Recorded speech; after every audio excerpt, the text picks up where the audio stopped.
بسم اللہ الرحمن الرحیم۔ السلام علیکم۔ خادم حرمین شریفین شاہ سلمان بن عبدالعزیز نے ایک شاہی فرمان جاری کیا ہے جس میں انہوں نے بتایا ہے کہ ہر غیر ملکی کا علاج مفت کیا جائے، خواہ اس کے پاس اقامہ ہے یا نہیں ہے، اس کا علاج مفت کیا جائے۔ اس کے متعلق مکمل رپورٹ جانیے۔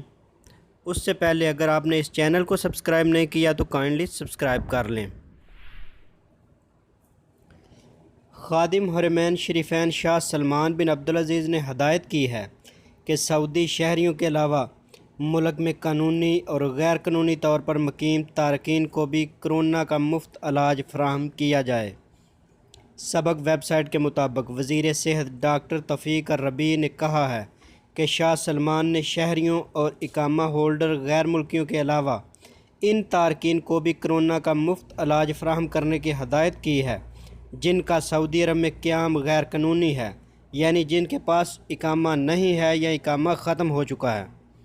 انہوں نے مزید کہا کہ ولی عہد شہزادہ محمد بن سلمان ہر شخص کو انسانیت کے ناطے طبی خدمات فراہم کرنے کی نگرانی کر رہے ہیں۔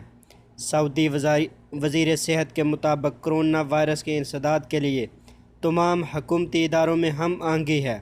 انہوں نے کرونا وائرس سے بچنے کی تدابیر پر سختی سے عمل کرنے پر زور دیتے ہوئے کہا ہے کہ کوئی شخص بھی کرونا وائرس سے محفوظ نہیں ہے، یہ کسی بھی عمر کے شخص کو لاحق ہو سکتا ہے۔ وزیر صحت ڈاکٹر توفیق الربیع کا مزید کہنا تھا کہ کرونا کے تمام مجوزہ علاج ابھی تجربات کے مراحل میں ہے۔ کسی بھی ملک میں کرونا کا کوئی منظور شدہ علاج نہیں ہے، ابھی تک اس کی کوئی ویکسین دریافت نہیں ہوئی ہے۔